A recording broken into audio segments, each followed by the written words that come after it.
Thanks for tuning in today. I'm Dr. Nick, the Incrementalist. Join me as I seek out the small incremental changes being applied in other industries that we can learn from and that can be applied in healthcare. Can these changes bring immediate value, but also add up to the big improvements and revolution we need in healthcare? Come along with me to explore the possibilities. My innovative guests from around the globe have used small incremental improvements to achieve their moonshot. And today I'm delighted to be joined by Micah Breakstone. He is the CEO and co-founder of Neuralight.ai. Micah, thanks for joining me today. Thank you so much for having me, Dr. Nick. And you got the pronunciation of my name perfect, so I'm impressed as well. Well, I appreciate that. I do try because people certainly mess up my name occasionally, so I'm very sympathetic. So as I do with all of my guests, I think it's always important to get some context. You've had an interesting career. You've had some successful past exits. Tell us a little bit about your journey and how you got to this point, if you would.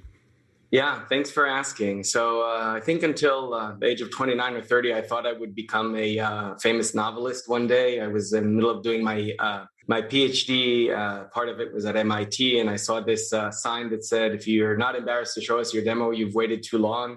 I was like, oh, that's a cool way to be creative. And I launched my first startup, which was not a great success, but I got the bug within me and I formed company after company and reached some really nice successes. Formally, my background is a master's in math and then a PhD in cognitive sciences. So I've always been interested in how the brain works and how cognition works, relationships between the brain and the world itself. And my previous company was a company we ended up selling for around $600 million.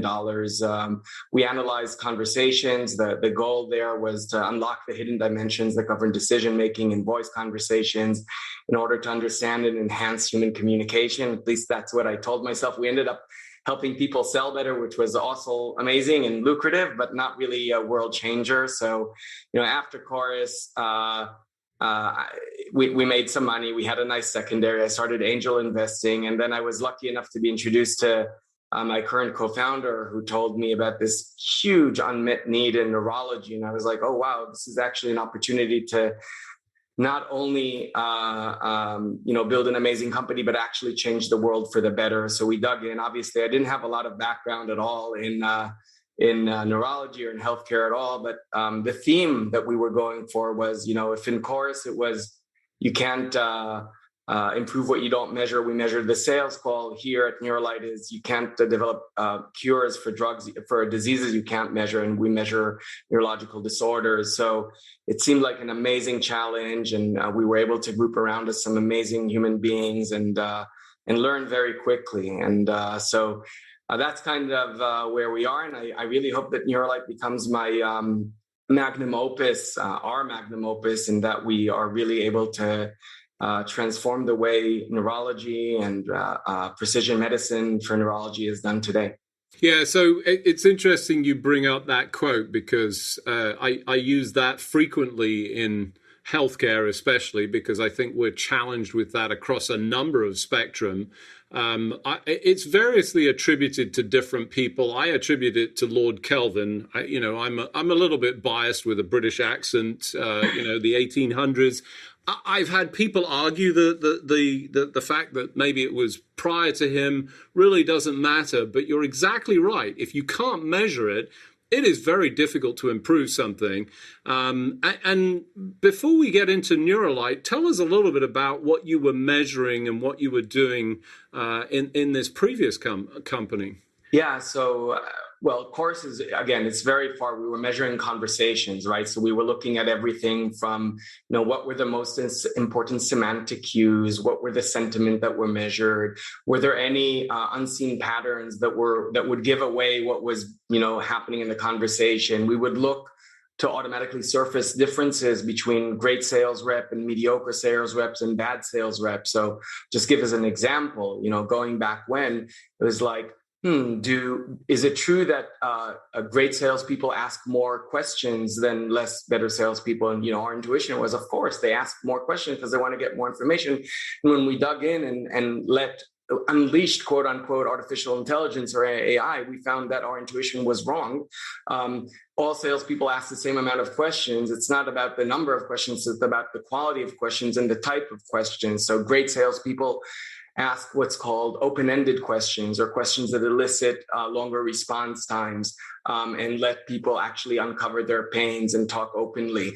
So those are the kinds of things that we did at Chorus. Another example being, setting action items. We would have thought that terrific salespeople set more action items, but in fact, that's not true. It's about when you set the action items. Terrific salespeople set them way earlier up in the conversation, so that when they end up at the end of the conversation, you're just recapping something you had already agreed on. So those are kind of things that we surfaced kind of automatically, which really, is a nice analogy to what we do at Neuralight, namely let the data speak for itself.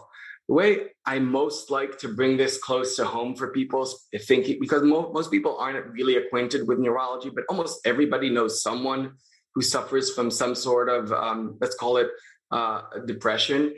When you go into a psychiatrist or a general practitioner, if you're supposed to be suffering from depression, they'll ask you, a battery of questions such as, how's your appetite? How's your sleep? How's your libido? Do you have any suicidal thoughts, et cetera, et cetera, et cetera? And after about 20 questions, they'll say, well, it seems that you have depression, or it's an MDD, or it's increased or not decreased. Let's change the dosage, increase it, reduce it, whatever. And it's like this, right? It's entirely, sorry, I was pointing with my finger and I realized it's on the auto. So that it's basically just a guesstimation of what is happening. And in fact, the exact same situation happens in these other horrific diseases such as dementia and multiple sclerosis and Parkinson's and even ALS. So being able to actually not use only this clinical observations and not only these questions, which are inherently subjective by definition, and actually have something like a 25 to 30% inter-rater variability, meaning two doctors looking at the same patient, same day, will disagree with each other 25 to 30% of the time. In fact, an even more ridiculous fact, there's a 15% intra-rater variability. Same physician looking at the same patient, same time, not unbeknownst to him that it's the same patient, will disagree with themselves 15% of the time. So insanely subjective, extremely non-sensitive measures. So, with Neuralight, it really is about heralding in this these objective and sensitive measurements, or biomarkers, as we call them. So I think, the important point here is that, that subjective analysis, and, let's just cream off a decent insight, incremental insight from this, that, the top 3 list of sales activities that will win you more business is complete junk, because it doesn't drive into the detail. And I think you beautifully articulated that in that, people go, ask more questions. That's probably top line item on guidance for new salespeople. And I love the sort of dive in. So it sounds like, that was as much about natural language processing. This wasn't about voice so much. Were you analyzing the tone and the cadence and so forth? Or was this about the words? At Chorus, we did both, actually. So we did both tone analysis, sentiment as it pertains to voice, and the semantics themselves. There are various different phenomena that are really, really curious. So people, when they're less confident in different, depending on the culture, they will either end with a higher tone or a lower tone. The more you have an executive presence, the question mark at the end, right, you'll increase the tone a little less. It was also about, how fluent your voice was, how many times you had these kind of fodder words like, and I mean, and stuff like that. So it was also about the inflection of the voice, the use of how often you cut yourself off, how fluid your voice was. So we analyzed everything. We ended up finding that there were very interesting cues that really separated the very top from the middle, and then from the middle and the lower part. And what was really cool at the time is we automatically surfaced key points for the people in the middle of the batch to be able to improve themselves, and surface these key moments that they could train on and maybe share with their managers to get to increase the impact maximally for them. So I think great insights, and clearly from all of that data, just fascinating. I mean, it feels like you could have had a whole career that just focused on improving sales based on the insights that you derived. Before we get into Neuralight and what you're doing there, I think it's worth explaining as best as you can why the application of artificial intelligence in this instance is so important. Because as I listen to you, there's a part of me that goes, well, I could have observed that, but I think the reality is that that's not true. Can you explain that and give people some context?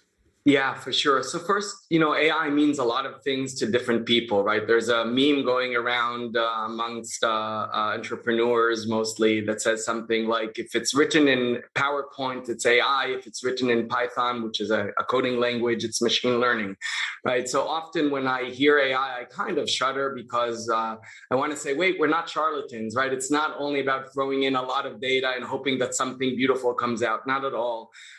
We're deep into the science, and we try to understand also the mechanisms, not only correlations, but also causations. We do use AI and mostly also signal processing, which is a type of AI, a little different than standard machine learning, to uncover these patterns and be able to extract signals in a very precise way. Indeed, as you kind of insinuated or hinted, bedside evaluation of eyes has been, part of the clinical evaluation for, since neurology was born, right? All of these diseases as they progress, MS, PSP, Parkinson's, they all do present themselves in the eyes, right? Even looking at different Parkinsonism. So if you look at the difference between PSP and Parkinson's, so progressive supranuclear palsy and Parkinson's, you'll see in PSP, you'll see some kind of hypermetric saccadic movement, namely people not being able to actually move all the way the eyes horizontally, and also kind of on the vertical gaze, they won't be able to gaze downwards. So you see this in standard neurology today, right? Somebody reports that they have Parkinsonian symptoms, but they fall down the stairs a lot. Well, that's probably because they can't look down and don't see where their stairs are. And although PSP and Parkinson's look very, very similar early on, you might suspect this is actually PSP and not try to, prescribe some dopaminergic drugs because it just won't work, right? So these clinical assessments have and will always be an important part, but the essence of using quote unquote an AI, and I say quote unquote because it's important to say this isn't a generic blanket term, but rather a deep understanding of the signals. That's what I mean here by AI, both in uncovering them and in analyzing them. Is really important to uncover these things, A, with much better precision, B, much earlier on, C, in a continuous way, in order to both diagnose and monitor the progression thereof and help with the treatment, the dosage, administration of the drugs as you develop cures for these drugs, if that makes sense. So for those of you just joining, I'm Dr. Nick, the Incrementalist. Today I'm talking to Micah Breakstone. He is the CEO and co-founder of Neuralight.ai. We were just covering off the background to AI and the way that that process is applied. You did so successfully with sentiment, content analysis, intonation, and so forth for voice in a previous instance. And now you've set your sights on this healthcare space, and we sort of established that the foundation that to be able to improve things, we have to measure, and we don't have good solid measures for many diseases. And in this particular instance, we're talking neurological diseases that have very widespread impact. Help us understand what it is that you're doing and how you're going about that at Neuralight. Yeah, so at the very essence of things, what we're doing is we're using standard video, namely captured by the webcam. Your audience won't see them, but as we're using now, the standard webcam or even a smartphone, to take regular video and then use those videos to extract hyper accurate, even sub-pixel resolution features of these eye movements, and put together a signature of every neurological disorder, and a signature that pertains also to the indication itself and also to its acuity, namely how much it's progressed along the clinical scale. So for example, if we're looking at indication like MS, so MS may look quite similar to other autoimmune CNS diseases, but we're able to actually extract a specific signature for MS. And then this gold standard that the FDA uses called EDSS, usually in normal clinical trials, it usually takes about 2 years to see a movement on the EDSS scale. We're able to tell a statistically significant change in the progression of the disease within 3 to 6 months, so much earlier on. So much more sensitive, obviously repeatable because it's objective, and very much telling of the disease itself. So basically, in a nutshell, we're taking standard video, extracting subpixel parameters, and creating these signatures, A, of the indication, B, of the acuity or the progression of the disease. So as you analyze this, is this confined to ocular movements, the movements of the eye, or is it broader than that? Are you looking at a whole face and other elements? Yeah, so for now, we're focusing exclusively on oculometrics. The reason is there's a huge body of work, namely over 750 papers published over the last 20 years, showing that these correlations between micromovements in the eye and the progression of a wide spectrum of neurological disorders is extremely robust. What we're doing, and this pertains to your previous question about AI, we're not limiting ourselves to one paper, one set of parameters. Rather, we're looking in one fell swoop, we're extracting over 100 different ocular parameters and putting together this signature. And we believe that this will be more than sufficient to measure, to both diagnose in a very accurate way what the disease is, and that create a very strong actually a novel standard of measure for the acuity or the progression of the disease. So for now, we're focused entirely on oculometrics, although some of the studies we're joining have different biomarkers, which are fine. It doesn't bother us, but we really believe in the power of oculometrics. So this is clearly exciting. I think there's some tremendous potential to be able to, at some point even arrive at a diagnostic capability that would, as we've seen in other instances of camera use case, being able to apply intelligence and deliver diagnostic. Where are you on the FDA process? Because they have some very strict regulations to cover these kind of activities. Oh, for sure. Look, the FDA is going to be a very long journey, right? We're not, if the end goal is to become a surrogate endpoint for the clinical scales that are used now, that's going to take, say 5 years, give or take, right, a year or two. We're in the process of submitting our initial set of data, which we've used for both healthy patients, over 1,000 healthy volunteers, and then a significant number of patients suffering from indications.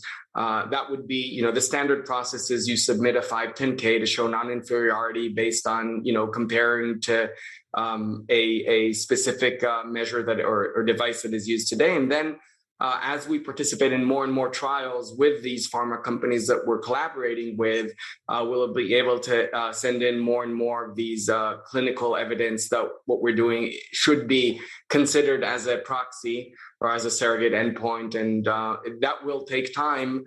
And for this reason, we're not going directly and selling this to clinicians, right? Or to patients. The go-to-market that we have in mind is partnering with companies that are developing drugs, namely pharma companies, in order to help design trials that will be much more successful, more efficient, more effective. I don't know. You're probably aware of this, but CNS drug trials have less than a half of the chance of success than non-CNS drug trials, which is incredulous. And Often these fail just because of bad design. So to give you an example, Parkinson's, early diagnosis of Parkinson's is usually 25 to 30% wrong. So if you have a cohort of 1,000 patients undergoing a Parkinson's trial, you have 250 that don't actually suffer from Parkinson. They'll have, essential tremor or, PSP or some other, or MSA or some other Parkinsonism disorder that is early on very hard to tell the difference from Parkinson's. So you end up, you give this drug, let's say it's really a good drug. So you see a lot of respondents, but you also see 250 that are complete noise because they don't have Parkinson to begin with, right? So in order to overcome those, the effect has to be extremely strong. Usually it's not as strong as you would like. So you end up not achieving statistical significance. So the question is, well, what do people do today? Well, they either throw out the agent, the molecule, or have to redo the trial entirely. With Neuralight, basically, you have this tagging of data saying, well, Neuralight suspect this person doesn't have Parkinson's, but rather, say, essential tremor. And then you can reanalyze the data because you've defined it ahead of time without it being considered cherry picking or p-hacking or whatnot, right? So you literally increase the chances of success, basically taking into account a suboptimal design of a trial. So those are kind of the things that we're able to sell way ahead of any FDA approval, right? And submitting the 510K is great because it proves that at least we're measuring what we're saying we're measuring, right? And in fact, I can share that our early indications, we measure ourselves against these dedicated hardware devices. I won't name the names of the companies, but machines that cost $30,000 and you have to put your head on a chin rest and sometimes even kind of hold your head in one place, restrain it. We've shown that we're within a 1% error margin of these machines, and not only that, but the variability we have is much lower. So that probably tends to say not only are we not inferior, we're probably actually superior, and we're not using hardware to do this, we're using software, so namely signal processing to do that. So I think clearly exciting opportunities, exciting times. I think there's many sort of strands. As you think going forward, I listen to this and think, well, you've got ocular movements, but, I imagine throwing in some other data potentially as part of that, maybe you're going to start to see and create some insights that we don't have at this point. Where do you see this going, and what are you excited about? I'm excited about the future and reinventing neurology, right? The way I see our company, the previous company was sold for around 600 million. I hope this one IPOs for at least 10x that. I think neurology is an absolute huge domain. Hundreds of billions of dollars are spent on developing cures. The market is insane. The world is getting older and older, and so these neurological disorders often are showing themselves much more. The prevalence is more than doubled, for example, for Alzheimer over the last 10 or 20 years. So I see ourselves as introducing or ushering in this new standard of evaluation and of care and monitoring of neurological disorders, and ushering in this new era of precision neurology, precision medicine for neurology. I really know this company will be a success if 10 years from now we will help develop and potentially even be part of these new drugs as a companion diagnostics for these really targeted novel drugs that help solve and cure these terrible, terrible neurological disorders. So I think exciting times, plenty of opportunity, as you've said, almost, I don't want to say greenfield, that would be a little bit disingenuous, but certainly wide open in terms of opportunity for filling in the gaps over and above any kind of subjective assessment that we struggle with in this specific area, but I imagine in a number of other areas potentially, not to sort of defocus what your current direction and intent is. Unfortunately, as we do each and every week, we've run out of time, so it just remains for me to thank you for joining me on the show. Micah, thanks for joining me on the show. Dr. Nick, thank you so much for having me. It was a pleasure, and thank you for the very thoughtful questions, and I hope this helps your audience. Thanks for joining me today. Do you have any better ideas, or have you found a small incremental change that's brought about a big improvement in your world? Let's continue the conversation on our hashtag, The Incrementalist, or share with me at DrNick1 on Twitter. You can find more information about the show on our program page at healthcarenowradio.com. And tune in next time to hear my discussions with leaders and innovators from around the globe who've revolutionized their space by using small incremental improvements to achieve their moonshot. I'm Dr. Nick, the Incrementalist, and I'm starting a revolution through evolution.